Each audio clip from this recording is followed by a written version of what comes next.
So what we are suggesting, as you begin to make the conscious transfer, where the dominant part of you in your human body, in your physical perspective, as you are deciphering this time-space reality, if you will make it your dominant intention to be forward feeling rather than current looking, you will find that you will bridge that gap between what you've asked for and what's manifested in record time. There is so much leverage in alignment. And there is little leverage in banging around in physical things and trying to make things happen through your physical behavior.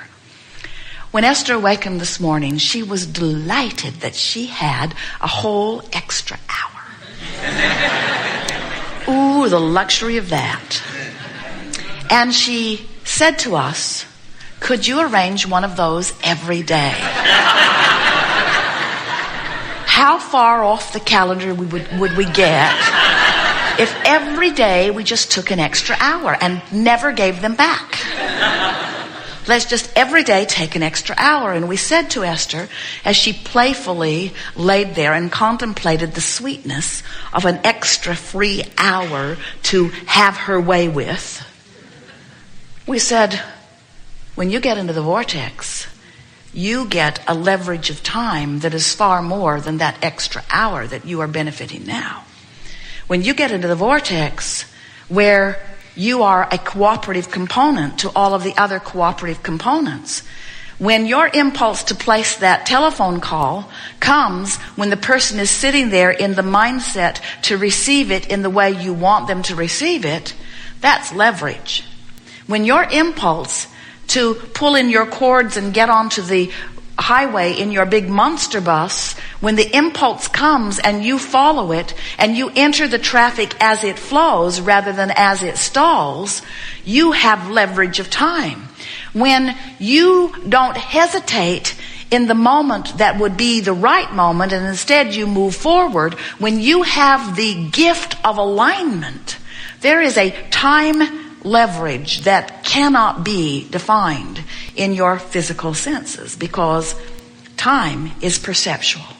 And when you are in alignment and therefore vibrating in harmony as a cooperative component to others that the universe has already lined up for you. You see, when you ask for something, in that pure asking, even though you may not be pure in your thinking, your asking is, your inner being stands there and law of attraction has already brought all cooperative components to the complete fruition of what you've asked for. Your solution is present tense complete in the vibrational reality that we are speaking of. We are not kidding you at all. And when you practice the vibration of alignment, when you care about how you feel, when being in this vortex matters to you more than all other things put together, now you have good timing. Now your perception is altered.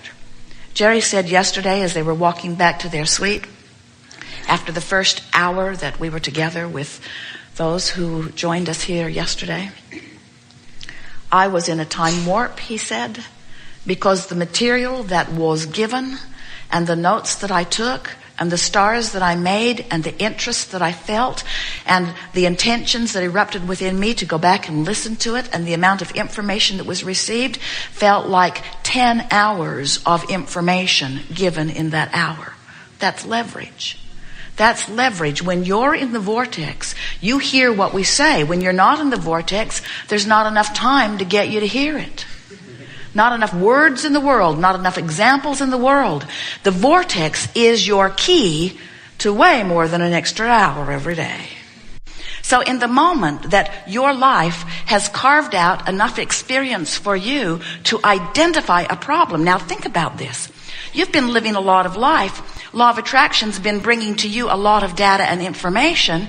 And when the problem occurs to you at the point that you recognize that you have a problem, we want you to understand it's been moving along, it's been evolving and expanding long before it came into your conscious awareness. And that the same, oh, this is so good, we have not said this to you before. If you were sitting at your desk, we would say, write this down.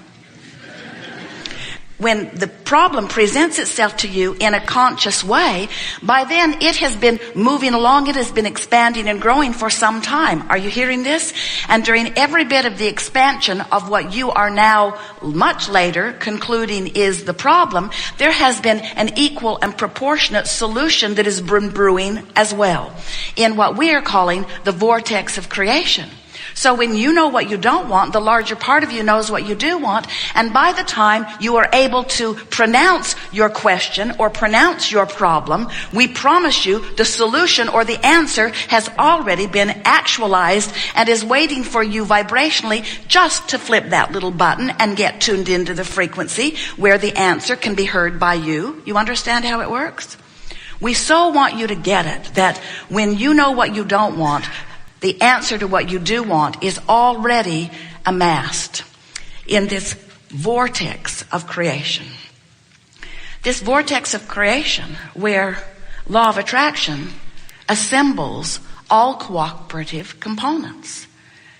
The question that this workshop wants to help you uncover for yourself is, are you a cooperative component or not? Are you allowing yourself to be assembled with all of the cooperative components so that you get to have the manifestation? Can you feel your way into cooperation, or do you have to see your way into cooperation? That's really the big question that we want to uncover and highlight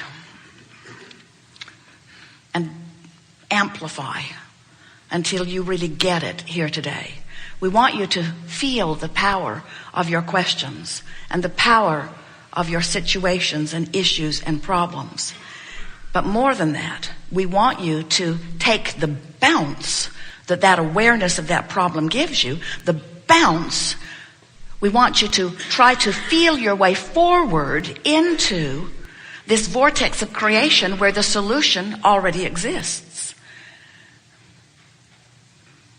Did we convince you that there is a vortex of creation? And do you accept that you are vibrational beings? Because that is the basis of the understanding of this gathering. You have to accept that you are vibration first and foremost.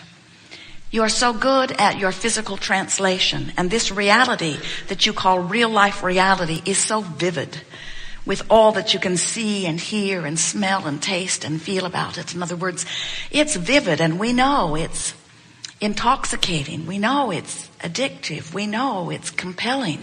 We know that it's enticing. We know that in most cases it has your full attention.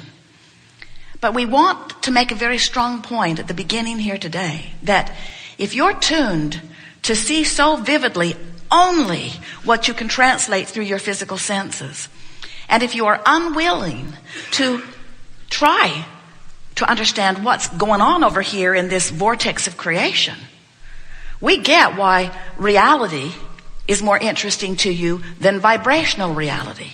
Because reality has manifested, meaning you can see it, hear it, smell it, taste it, touch it.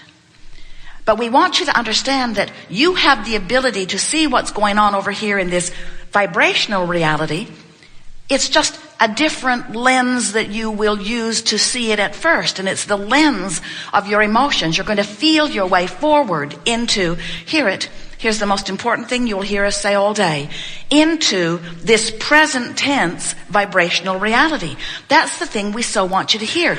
This is the present tense. Now, many of you say, Abraham, come on, give me a break. How can you be calling present tense something that hasn't manifested yet? I want to call that, from where I stand over here in my physical body, future, my future experience. And we say, but the problem with that is all of your power is now. All of your point of attraction is now. All of your vibrating is now. All of your beating the drum that activates the thought that equals your point of attraction, all of that is happening right here and now. So if you are offering a vibration about what you're observing, you're holding yourself apart from the expanded you that has already taken form in this vortex of creation. We know it's a little mind twisting that happens as we try to convey to you the wholeness of who you are. We know that it's not easy to wrap your thoughts around things that you can't see, but we also know you are vibrational beings and have been from the moment you set forth into this physical body. There has been a vibrational relationship going on between you and you, between the non-physical you who remains in non-physical, even though the physical you is here. There has been a vibrational relationship going on between you and you as long as you have been here in this physical body. And that relationship between you and you is evidenced to you by the emotions that you feel. What we want you to hear us say, the meaning that we want you to collect from this conversation is that the emotions that you feel are your vibrational indicators of the blending or the resisting between you and you. And as you allow yourself to feel your way into alignment with who you are, as you tune that frequency, we promise you it will broadcast in a way that you can hear it. It will broadcast in a way that you can see it. It must manifest. It will come into full view for you in powerful ways if you will allow yourself to be a vibrational match to what is present tense from our point of view. Now, in order for you to get very good at that, you could stand in the middle of a problem and say, oh, wait. I remember Abraham said, if I'm standing in the middle of a problem, the solution is already there. So good to know. It's already there. Instead of saying, where is it? I can't find it. I don't know where it is. I've been here so long. I'm unhappy about being here. I'm afraid. I'm disappointed. I don't deserve this. What has gone wrong in my life experience? This problem should not be mine. I don't want it, but I've got it. Will you help me? I'm afraid. And we say, as you beat the drum of where you are in your problem, you hold yourself vibrationally out of earshot, out of feel shot, out of the feeling place of what's going on, the solution that's already present tense over here in this vortex of creation. So all day today, you're going to hear us. You're going to talk about a lot of things, and we're going to give you one eventually very boring answer. Go to the vortex, go to the vortex, go to the vortex, go to the vortex, go to the vortex, go to the vortex, until eventually we'll break you down and someone will scream from the back row, how do we get in the vortex? And we want you to understand that the vortex is a vibrational state of being that you feel your way to. And the way you go to the vortex is by reaching for the feeling of what the vortex feels like. So we're just going to tell you what the vortex feels like. The vortex feels like this place of well-being, where a feeling of well-being, a feeling of stamina, a feeling of vitality. It's that fresh feeling. Jerry and Esther watched a little girl in a campground in Boston the other day. She was running alongside her big sister who was on a bicycle. And this little girl, 3-4 years old maybe, her ponytail bouncing and her little shoes lighting up with every step she took. She was so in love with life on this beautiful fall day, bouncing through this campground, so vividly glad to be alive. And as Jerry and Esther watched her, the street went round this group of vehicles that was parked. Did you see Jerry and Esther's monster bus in the parking lot? It was parked there in a big space area. And as this little girl ran around and around and around and around, Esther ran from window to window to window to window to window to window to window to window. Esther couldn't take her eyes off this little girl who was in the vortex. Everything about her was vivid and alive. Esther wanted to just put everything she was doing on hold and just get on her own bicycle and spend the day with these kids. It was so obvious that there was not a problem anywhere near activation in her little vibration in that moment. She was so tuned in to the whole of who she is. And Jerry and Esther said, she's in the vortex. She's so in the vortex. And we want to say to you, why was she in the vortex? Get ready for it. It's profound, because she wasn't out of the vortex. Now that was better than you know, because what we're saying to you is, you'll be in the vortex unless you do that thing that doesn't let you in. In other words, you can be in the vortex and find some negative thought, and the vortex will spit you right out, because vibrations have to match up. Law of attraction will not allow you to be in a vibration of well-being and in a vibration of worry at the same time. So you've got to lean in the direction of the vortex. You've got to get in there every now and again, even by accident. In other words, by accident we mean not deliberately focusing yourself there, by observation. You're really good at that in your physical form. Do you know that most of the vibration that you offer is because of what you are observing? So here's Esther and Jerry in their monster body.